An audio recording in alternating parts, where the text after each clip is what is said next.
प्यारे बच्चों, welcome to my channel Verma study 2020 बुकलाना। मैं यूपी बोर्ड के क्लास 11 के छात्र छात्राओं के लिए ज्योग्राफी सब्जेक्ट को हिंदी माध्यम से मैं फुल कोर्स कराऊंगा। यदि आप फुल कोर्स करना चाहते हैं तो मेरे चैनल को सब्सक्राइब कीजिए और बेल आइकन को प्रेस करना न भूलें, ताकि जो भी वीडियो मैं अपलोड करूं उसका नोटिफिकेशन आपको सबसे पहले मिल सके। प्यारे बच्चों, भौतिक भूगोल के मूल सिद्धांत में चैप्टर 5 चल रहा है, खनिजम शैल। इसमें आज तीसरा वीडियो है। अगर आप पहले के 2 वीडियो नहीं पढ़े हैं तो उन्हें आई बटन को क्लिक करके देख लें, समझ लें। और आज हम लोग पढ़ेंगे जो चट्टानों के 3 प्रकार बताए थे रचना के आधार पर: आग्नेय चट्टानें, अवसादी चट्टानें, रूपांतरित चट्टानें। आज हम लोग आग्नेय चट्टानें के बारे में पढ़ेंगे। हमने कल वाले वीडियो में यह भी बताया था कि आग्नेय चट्टानों का निर्माण कैसे होता है। हमने ये बताया था कि जब ज्वालामुखी क्रियाओं के द्वारा पृथ्वी के अंदर से जो गर्म तरल पदार्थ है जिसको मैग्मा कहते हैं, वो जब बाहर आकर के ठंडा हो जाता है तो ठंडा होने के बाद जो चट्टान बनती है उसे आग्नेय चट्टान कहा जाता है। परिभाषा देखते हैं। ज्वालामुखी क्रियाओं द्वारा मैग्मा। प्यारे बच्चों, मैग्मा का नाम लेते ही आप ये दिमाग में बात आ जानी चाहिए कि पृथ्वी के अंदर जो मेंटल के नीचे बाह्य कोर से तरल पदार्थ जो है बहुत गर्म होता है, बहुत गर्म होता है, वो बाहर आता है। तो जब तक पृथ्वी के अंदर रहता है गर्म तरल पदार्थ, उसे हम मैग्मा कहते हैं। जैसे ही बाहर आता है उसे लावा कहते हैं। बाहर आने के बाद ठंडा हो जाता है, वही आग्नेय चट्टान बनती है। तो मैग्मा बाहर निकलकर ठंडा हो जाता है, उसे आग्नेय चट्टान कहते हैं। देखिए, रटने से काम नहीं चलेगा। इसकी परिभाषा आप समझ लोगे तो आप बनाकर लिख लोगे। और मान लीजिए कि आग्नेय चट्टान के निर्माण की पद्धति पूछा जाए, पद्धति आग्नेय चट्टान का निर्माण कैसे होता है, तो यही चीज़ तो लिखना है कि ज्वालामुखी क्रिया के द्वारा जब गर्म तरल पदार्थ अर्थात मैग्मा पृथ्वी के धरातल से बाहर आ जाता है और वो ठंडा हो जाता है तो उसे आग्नेय चट्टान कहते हैं। पद्धति और परिभाषा में कोई अंतर नहीं है, बस बात प्रश्न घुमा करके आपको कन्फ्यूजन में कर दिया जाता है। वार्सेस्टर एक जो है भूगोल शास्त्री थे, उन्होंने परिभाषा दिया कि तरल अवस्था वाली चट्टानें, तरल अवस्था का मतलब मैग्मा से है, तरल अवस्था वाली चट्टानें जब ठंडी होकर ठोस अवस्था में परिवर्तित हुई तो वही आग्नेय चट्टानें बनी। देखो, जो ऊपर अभी परिभाषा लिखा है कि ज्वालामुखी क्रिया द्वारा मैग्मा बाहर निकलकर, यह आपको परिभाषा बहुत अच्छी लग रही है, लेकिन प्यारे बच्चों यहाँ एक चीज़ है, दिक्कत है। दिक्कत यह है कि बाहर निकलकर ठंडा हुआ तो आग्नेय शैल बना। कभी कभी ऐसा भी होता है कि जब मैग्मा अंदर से चला, लेकिन जिस मार्ग से, जिस पाइप के द्वारा बाहर आ रहा था, उसमें छेद होने के कारण, उसमें दरार होने के कारण मैग्मा बाहर ना निकल करके उन छिद्र के दरार से अंदर ही ठंडा हो गया। तो क्या वो आग्नेय चट्टान नहीं है? हाँ जी, वो है। इसलिए ये परिभाषा जो बाहर निकलकर, क्योंकि अंदर भी जब ठंडा हो जाता है मैग्मा, ठंडा होना शब्द जरूरी है, ठंडा हो जाता है तो उसे हम कहते हैं आग्नेय चट्टान। तो ये परिभाषा जो है अधूरी है। लेकिन वार्सेस्टर ने बढ़िया कहा कि तरल अवस्था वाली चट्टानें जब ठंडी होकर, अब ये बाहर ठंडी हो रही है कि अंदर ठंडी हो रही है इसका जिक्र नहीं है, इसीलिए ठोस अवस्था में जब बदल जाती है तो वही आग्नेय चट्टानें बनी। तो इन दोनों परिभाषाओं से क्या निष्कर्ष निकला? निष्कर्ष यही निकला कि वार्सेस्टर की परिभाषा अच्छी है, अपने आप में कंप्लीट है कि मैग्मा जब ठंडी होकर ठोस अवस्था में बदल जाती है तो आग्नेय चट्टान बनाती है। अब देखो, दूसरे शब्दों में पृथ्वी की जब उत्पत्ति हुई थी, ठीक उसके बाद इन चट्टानों का निर्माण हुआ था। तो हम ऐसे भी कह सकते हैं कि पृथ्वी की उत्पत्ति के ठीक बाद जिन चट्टानों का निर्माण हुआ उसे आग्नेय चट्टान कहते हैं। लेकिन प्यारे बच्चों, ये तो आपको अन्य बातों को क्लियर करने के लिए है, लेकिन सबसे अच्छी परिभाषा वार्सेस्टर की है।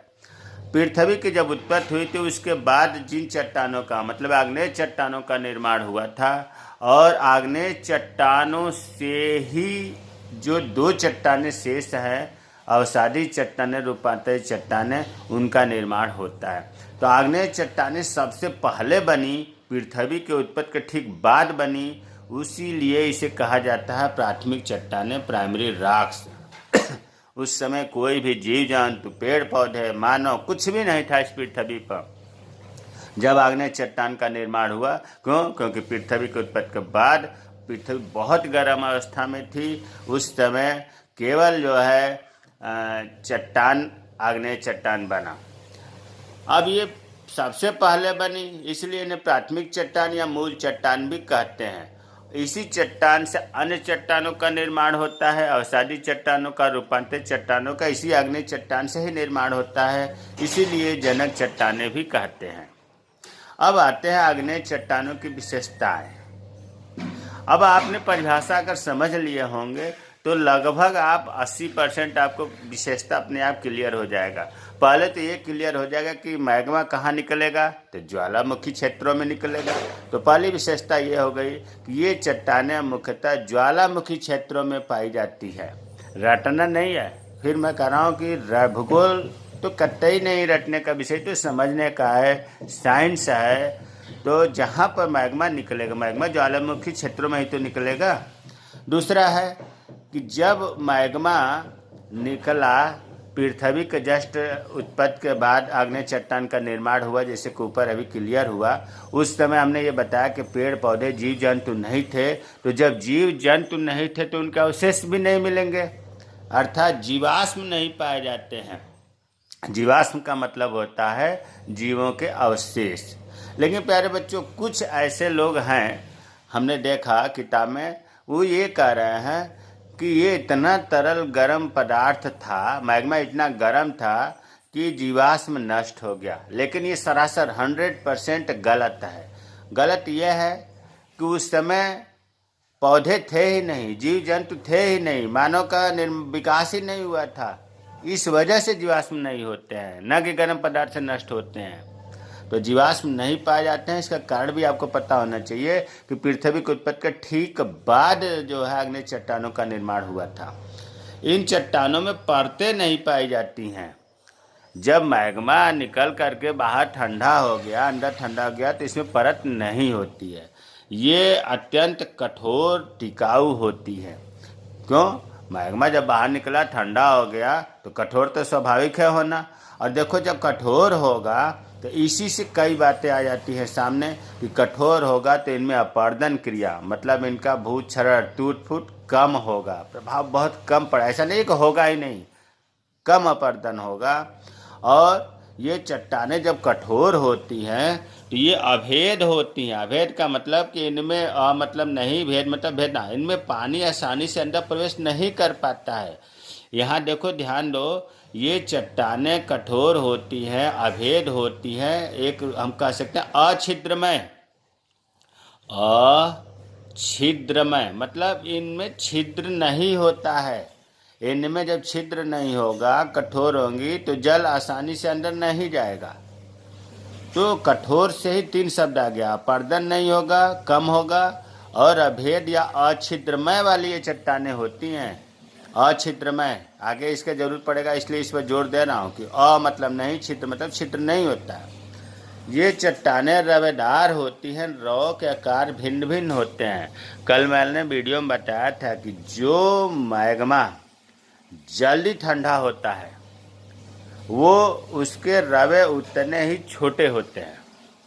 रवे का मतलब क्रिस्टल से है, उसके दाने की साइज से है, आकार से है।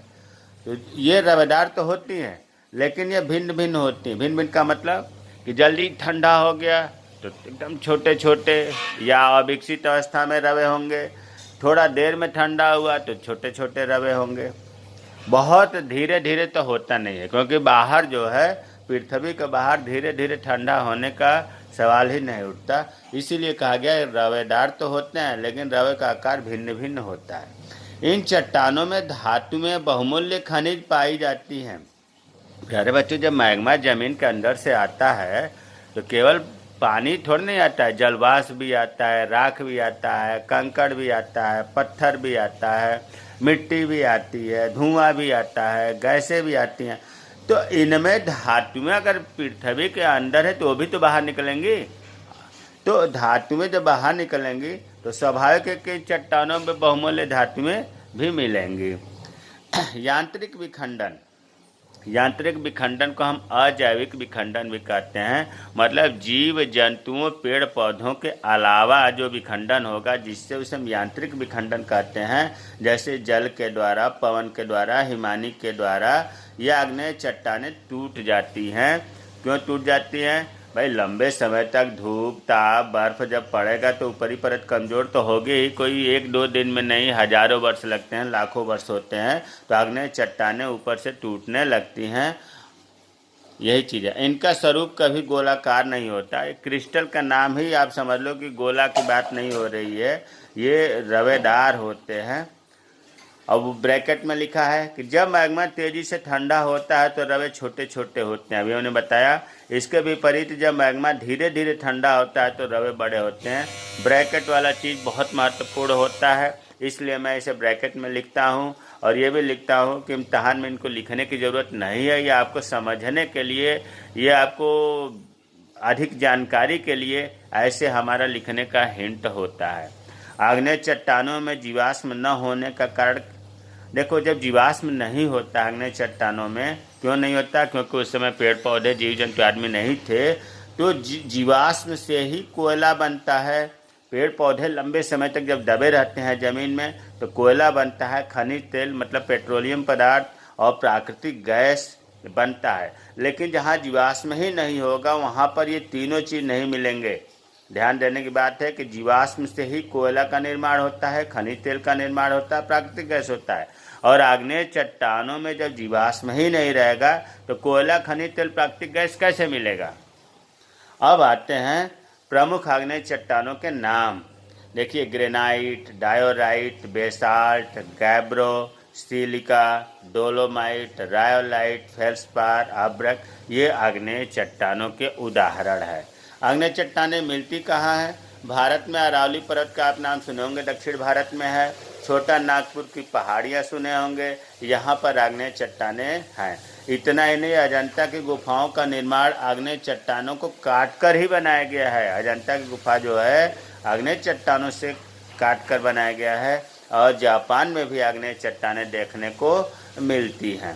तो आग्नेय चट्टानों की विशेषताएं, आग्नेय चट्टानों की परिभाषा समझ में आ गया होगा। अब आते हैं आग्नेय चट्टानों का वर्गीकरण। बहुत ध्यान से समझिएगा क्योंकि महत्वपूर्ण है और इससे 2 प्रश्न तैयार होता है। आगे मैं बताऊंगा कि दूसरा प्रश्न कौन सा होगा। देखिए, आग्नेय चट्टानों का वर्गीकरण स्थिति के अनुसार, स्थिति मतलब कहाँ पर स्थित है, एकदम पाताल में स्थित है कि धरातल के बाहर स्थित है या भूपर्पट्टी के जस्ट नीचे स्थित है, तो स्थिति उसे कहते हैं कि कहाँ स्थित है। स्थिति के आधार पर आग्नेय चट्टानों को निम्नलिखित 3 भागों में बांटा गया है। पहला है वितलीय आग्नेय चट्टानें, इसी को कहते हैं पाताली चट्टानें। Plutonic rocks, plutonic rocks, Pluto, Iran के देवता का नाम था प्लूटो और ये पाताल के देवता माने जाते हैं वहाँ पर, इसलिए पाताली से शब्द से प्लूटोनिक बनाया गया है। दूसरा है अधवितलीय आग्नेय चट्टानें या मध्यवर्ती आग्नेय शैलें, हाइपाबाइसल रॉक्स। और तीसरा होता है बहिर्वेदी आग्नेय चट्टानें या ज्वालामुखी शैलें। देखो कहीं कहीं पर किताबों में देखो बहिर्वेदी, बहिर्वेदी का मतलब, पहले इन तीनों को आप यहीं आइडिया लगा लो, फिर आगे हमें समझाने में दिक्कत होगी। बहिर्वेदी जो है इसका मतलब कि जो भूपृष्ठ होता है, भूपटल, भूपर्पट्टी, क्रस्ट, उससे ऊपर जब मैग्मा जमता है, ठंडा होता है निकल करके, तो उसे बहिर्वेदी आग्नेय चट्टानें कहते हैं। और इसे ज्वालामुखी शैलें भी कहते हैं। ज्वालामुखी शैलें क्या है? धरातल से जब मैग्मा बाहर निकलकर ठंडा होता है, उससे जो पर्वत बनती है या उससे जो शैलें बनती है उन्हें ज्वालामुखी शैलें कहते हैं। और पर्वत जैसे बन गए तो ज्वालामुखी पर्वत कहते हैं। तो बहिर्वेदी का नाम आते ही आप ये समझ लो कि ज्वालामुखी शैलें की बात हो रही है या धरातल से बाहर आकर जमा हुआ है, इसे बहिर्वेदी आग्नेय चट्टानें कहते हैं। ऊपर जो दूसरा है इसको हम अंतर्वेदी, ये बहिर्वेदी है, इसे हम अंतर्वेदी आग्नेय चट्टानें कह सकते हैं। हमने लिखा है अंतर्वेदी आग्नेय चट्टानें, मतलब ये पहले दूसरे को हम अंतर्वेदी। अब आप ऐसे भी कह सकते हो कि आग्नेय चट्टान दो प्रकार के होते हैं, अंतर्वेदी आग्नेय चट्टान, बहिर्वेदी आग्नेय चट्टान। अंतर्वेदी आग्नेय चट्टान का मतलब को धरातल के अंदर जो है मैग्मा ठंडा हो जाएगा, और बहिर्वेदी आग्नेय चट्टान का मतलब कि धरातल के भूपरपट्टी के बाहर आकर ठंडा होगा। अब ये चीज़ें अंतर्वेदी आग्नेय चट्टान में दो तरह का हो गया, हमने यहाँ इसे अलग अलग कर दिया, तो आप यहाँ कन्फ्यूजन मत होइएगा। वितली और अर्धवितली को अंतर्वेदी आग्नेय चट्टान कहते हैं। वितली चट्टान ये धरातल के अंदर ठंडे होते हैं मैग्मा, और मध्यवर्ती ये धरातल से कुछ ही नीचे ठंडे होते हैं, और बहिर्वेदी ये धरातल से ऊपर बाहर ठंडा होते हैं। अब एक एक करके पढ़ेंगे। पाताली चट्टानें हमने लिखा, प्लूटोनिक रॉक्स, जिसे वितली आग्नेय चट्टान भी कहते हैं। जब मैग्मा ऊपर धरातल पर न आकर पृथ्वी के भीतर काफ़ी गहराई में ठंडा होकर जमता है तो उसे वितली या पाताली चट्टानें कहा जाता है। प्यारे बच्चों, रटना नहीं है, देखो नाम से लग रहा है पाताली चट्टानें। पाताल में ही जब मैग्मा जम जाए, पाताल पृथ्वी की काफ़ी गहराई में जब मैग्मा ठंडा होकर जम जाए, उसे ही पाताली चट्टानें या वितली चट्टानें कहते हैं, अंग्रेजी में प्लूटोनिक रॉक्स।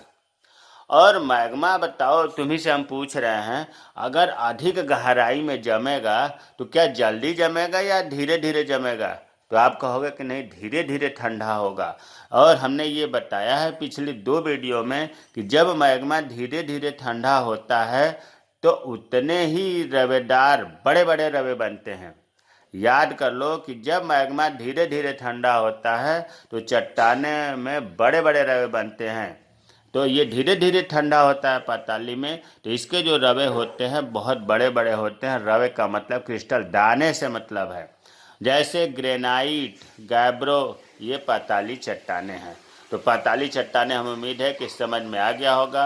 अंतर्वेदी आग्नेय चट्टान का ये प्रकार है, और पाताल में ही मैग्मा ठंडा हो जाते हैं। अब दूसरा जो अंतर्वेदी आग्नेय चट्टान का प्रकार है, मध्यवर्ती आग्नेय चट्टानें, मतलब पाताल से कुछ ऊपर। ऐसा नहीं कि धरातल से बाहर की बात कर रहा हूँ, यह भी अंतर्वेदी आग्नेय चट्टान का प्रकार है। मतलब भूपटल से नीचे होगा और पाताल से ऊपर होगा, इसीलिए मध्यवर्ती आग्नेय चट्टानें, मध्य मतलब बीच में, किससे बीच में? भूपटल और पाताल के बीच में आग्नेय चट्टानें बनती हैं। अब देखो, ये इतना लंबा चौड़ा है, आप हमारी बातों पर ध्यान दीजिए तो समझ में आ जाएगा।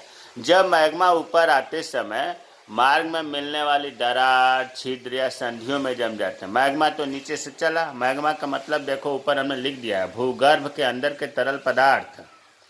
मैग्मा का नाम लेते ही भूगर्भ के अंदर, पृथ्वी के अंदर जो तरल पदार्थ है, जो गर्म है, उसे मैग्मा कहते हैं। तो मैग्मा जब ज्वालामुखी क्रियाओं के द्वारा बाहर निकलने के लिए चला, लेकिन बीच में उसका जो मार्ग था, जो दरार था, जो पाइप थी, उन पाइपों में छिद्र या दरार हो गया, संधियों में ये मैग्मा बाहर न निकल कर वहीं पर जम गया।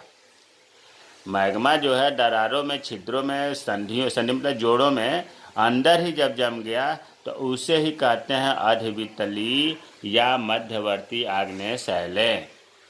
और ये चट्टानें बताओ, पाताली चट्टानों से जल्दी जल्दी ठंडी होगी? स्वाभाविक है।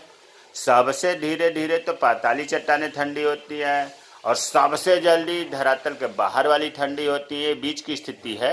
लेकिन पाताली से थोड़ा सा जल्दी ठंडी होगी। तो जब जल्दी ठंडी होगी तो रवे भी पाताली की अपेक्षा छोटे होंगे, जैसे डोलोमाइट। और ये ऊपर होते हैं, मान लो कि भूपटल से, भूपरपट्टी से थोड़ा नीचे होते हैं। जब भूपटल जो है, क्रस्ट जिसको कहते हैं, अपर्दन हो, मतलब कटाव होते होते ऊपर की मिट्टी जब दूसरी जगह चली जाए तो क्या होगा, ये मध्यवर्ती आग्नेय चट्टानें ऊपर से दिखाई देने लगती हैं। और जब दिखाई देने लगती हैं तो इसका मतलब कि उसको हम कहते हैं मध्यवर्ती आग्नेय चट्टानें। और ये जो चट्टानें हैं, मध्यवर्ती आग्नेय चट्टानें, ये अनेक आकृतियों में जमती हैं, जैसे सील या sheet, dyke, laccolith, batholith, lopolith, phacolith. बहुत महत्वपूर्ण है। मध्यवर्ती आग्नेय चट्टानों में जो मैग्मा दरार से, छिद्र से, संधियों से जो जमता है, उससे कई प्रकार की आकृतियां बनती हैं, जैसे आपने देखा सील। अब इनके बारे में मैं बताना चाह रहा हूं कि जैसे सील या सीट, जैसे सील या सीट को समझने के लिए, जैसे मान लो कि ये ज्वालामुखी पर्वत है, ज्वालामुखी पर्वत है, और ये जो है मैग्मा निकलने के लिए मार्ग है, पाइप है। अब यहाँ पर पाइप में किसी तरह से छेद हो करके, और छेद होने के बाद जो मैग्मा है यहाँ क्षैतिज अवस्था में, किस तरह से क्षैतिज अवस्था में जम जाए। अंदर की बात कर रहा हूँ, बाहर नहीं आया। क्षैतिज अवस्था में जम जाए, इसे हम सील या सीट कहते हैं। क्षैतिज अवस्था में, ध्यान दो, सील, अरे सील जिस पर मसाला पीसा जाता है वो पट्टी तो होता है, खड़ा थोड़ा नहीं होता है। क्षैतिज अवस्था में सील होता है, तो वही सील है यहाँ भी। तो मैग्मा जब क्षैतिज अवस्था में जम जाए चादर के रूप में, चादर क्या होता है, सीट होती है, इस चादर को, इस क्षैतिज अवस्था में मैग्मा जो ठंडा हुआ, इसी को सील या सीट कहते हैं। दो नाम है, सील या सीट। अब ये अगर जो जमा है क्षैतिज अवस्था में मैग्मा अगर कम मोटाई का है तो उसे हम बोलेंगे, देखो कम मोटाई वाले जमाव को सीट बोलते हैं, और ये ज़्यादा मोटा है उसे सील बोलते हैं। तो ये मोटा जब दिखाया हूँ तो इसे जो है हम सील कहेंगे। अगर ये कम मोटा होता, पतली चादर होती, तो इसे हम सीट कहते हैं। तो हमें उम्मीद है कि सील या सीट समझ में आ गया होगा। जब कैसे क्या कहेंगे परिभाषा, मैग्मा का क्षैतिज अवस्था में एक चादर के रूप में जमा होना या ठंडा होना सील या सीट कहलाता है। जब ये कम मोटाई वाला चादर होगा या कम मोटाई वाला मैग्मा ठंडा होकर बनेगा, उसे कहेंगे सीट। और जब मोटा चादर वाला या मोट क्षैतिज अवस्था में मोटी परत होगी, उसे बोलेंगे सील। यहाँ लिखा हुआ। अब डाइक की बात करें, देखो कभी कभी ऐसा भी होता है कि जैसे मान लीजिए कि यहाँ तो छेद है और ऊपर जो है दरार पड़ा हुआ है। दरार मतलब ये खड़ा की बात हो रही है, वर्टिकल। इसमें मैग्मा जम गया, दरारों के बीच में क्या होगा, ये दीवार की भांति दिखेगी, दीवार की भांति दिखेगी। तो जब दीवार जैसी संरचना बन जाए मैग्मा से, उसे हम डाइक कहते हैं। जब मैग्मा दरारों में लंबवत अवस्था में पृथ्वी के धरातल के 90 अंश कोण पर अगर दरारों जैसी संरचना बनती है, दीवार जैसी, तो उसे हम डाइक कहते हैं। ये भी क्लियर हो गया। अब देखो ये मिलता जुलता है, इन चारों में अगर आप क्लियर कर लेते हो तो बहुत आसानी से आप इम्तहान में लिख लेंगे। देखो लैकोलिथ की बात हो रही है, जैसे मान लो कि ये मार्ग है मैग्मा निकलने का, और हमने बताया कि क्षैतिज अवस्था में अगर सीट जैसी संरचना बन गई तो सील या सीट कहते हैं। कभी कभी होता क्या है बच्चों कि जब मैग्मा इधर से दाहिने साइड में क्षैतिज अवस्था में जब जाने लगा, तो क्षैतिज अवस्था में जाने के बाद यहाँ पर अंदर के प्रेशर से कह लो, ये गुंबद जैसी संरचना बन जाती है, गुंबद जैसी संरचना बन जाती है, गुंबद। इसी को कहा जाता है लेकोलिथ। गुंबद जैसी संरचना बन गई तो लेकोलिथ कहते हैं। और ये गुंबद अगर खूब बड़ा बन गया, विशाल गुंबद बन गया, तो उसे कहेंगे बैथोलिथ। बैथोलिथ विशाल गुंबद, विशाल गुंबद। और अगर मैग्मा तस्तरी के आकार का, तस्तरी कैसे होती है, इस तरह से होती है, तस्तरी के आकार का जम जाए तो इसे कहें तस्तरी के आकार का। तो इसे कहते हैं लेपोलिथ। लेपोलिथ। और अगर मैग्मा तरंगों की गति जैसी जम जाए, इसे कहते हैं फैकोलिथ। तरंगे मुर्दार होती हैं, ऊपर वाले को कहते हैं अपनति भूगोल की भाषा में, और नीचे वाले को कहते हैं अभिनति। जो ऊपर वाले को हो गया, नीचे वाले को कहते हैं अभिनति। अभिनति। अब देखो सील या सी, इसको अभी मैं बता दे रहा हूँ, समझ में आ जाएगा। सील या सी, जब क्षैतिज अवस्था में मैग्मा जमता है तो सील या सीट कहते हैं। पतला चादर होगा तो सीट, मोटा चादर होगा तो सील। जब ये दीवार जैसी लंबवत अवस्था में मैग्मा जमे तो उसे कहते हैं डाइक। डाइक, ये दीवार जैसी संरचना में यहाँ दिखा दिया डाइक। और ये अगर गुंबद जैसी छोटा गुंबद बने, छोटा कहना अच्छा नहीं, मतलब आप ऐसे कहो कि दबाव के कारण गैस के यहाँ भूपटल कमजोर होगा तो गुंबद जैसी संरचना बन गई, मैग्मा ही तो है। अगर गुंबद जैसी संरचना बन गई तो लेकोलिथ। लेकोलिथ। अब देखो कैसे याद करें लेकोलिथ। ये बड़ा गुंबद बन गया तो बैथोलिथ। तो याद करने का देखो, पहले तो इसे देखो बैथोलिथ। अरे बै का मतलब बिग से समझ लो, बहुत बड़ा से समझ लो। बैथोलिथ का मतलब कि बड़ा गुंबद। ब शब्द लगा है, ब से आप बना लो BIG बिग, या बड़ा या विशाल, बैथोलिथ हो गया। ये ल से बना लो, लड़का है, अभी छोटा है ये लड़का छोटा ही तो होता है, बहुत बड़ा थोड़ा नहीं होगा। तो लेकोलिथ का मतलब कि छोटा गुंबद, बैथोलिथ का मतलब कि बड़ा गुंबद। और तस्तरी, इसको अंग्रेजी में लेपोलिथ कहते हैं। लेपोलिथ का मतलब लैपटॉप से। लैपटॉप कैसा होता है? चपटा होता है।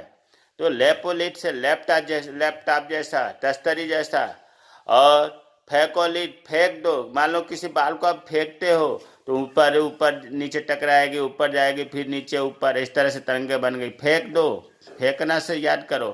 तो इन नामों से ही आप याद कर सकते हो कि जो फेंकने पर जैसी आकृति बनती है तरंगों जैसी, फैकोलिथ। जो लैपटॉप जैसी आकृति है, लेपोटॉप। जो बहुत विशाल गुंबद बन गया, बैथोलिथ। जो लड़कों जैसा छोटा गुंबद बन गया, लेकोलिथ। और सील या सीट तो समझ ही रहे हैं कि क्षैतिज अवस्था में मैग्मा जमता है।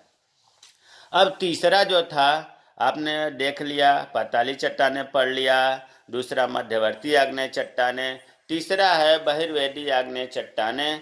बहिर्वेदी आग्नेय चट्टानें जिनको ज्वालामुखी शैलें कहते हैं, ये जब भूपटल से बाहर आकर के मैग्मा ठंडा होता है और उसे कहते हैं बहिर्वेदी आग्नेय चट्टानें। ये वायुमंडल के संपर्क में जल्दी जमता है, इसलिए इनमें रवे नहीं होते हैं। इस प्रकार की बेसाल्ट चट्टानें। वैसे भी आप मोटे तौर पर याद करो कि जो धरातल से ऊपर आग्नेय चट्टानें होती हैं उनमें बेसाल्ट ज़्यादा होता है। जो धरातल के अंदर जो चट्टानें होती हैं उनमें ग्रेनाइट ज़्यादा होता है।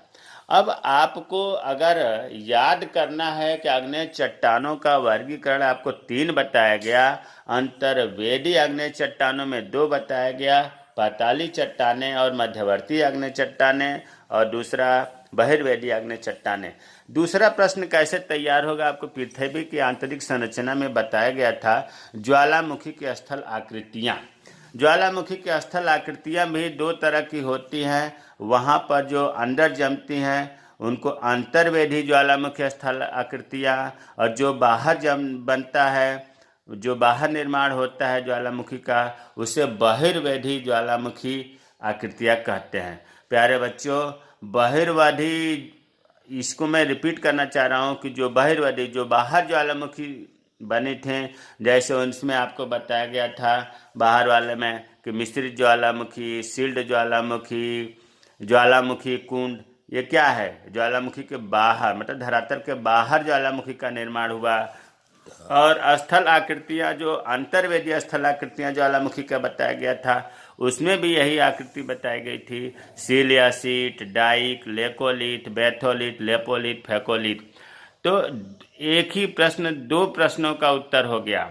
अगर आग्नेय चट्टानों से किस प्रकार निर्माण हुआ या आग्नेय चट्टानों का वर्गीकरण, तो आज जो बताया वो हो गया। अगर ये पूछा जाए कि ज्वालामुखी से बनने वाली स्थलाकृतियों का वर्णन करिए, तो स्थल आकृतियाँ अंतर्वेदी में तो ये हो गया मध्यवर्ती और पाताली स्थल आकृतियाँ, और बहिर्वेदी में जो आपको ज्वालामुखी का बताया गया है कि मिश्रित ज्वालामुखी, सिल्ट ज्वालामुखी, वो हो गया। उम्मीद है कि मेरा आज का वीडियो समझ में आया होगा। अगर कोई चीज़ नहीं समझ में आया है तो कमेंट बॉक्स में कमेंट करें, मैं रिप्लाई करूँगा। जय हिंद, जय भारत।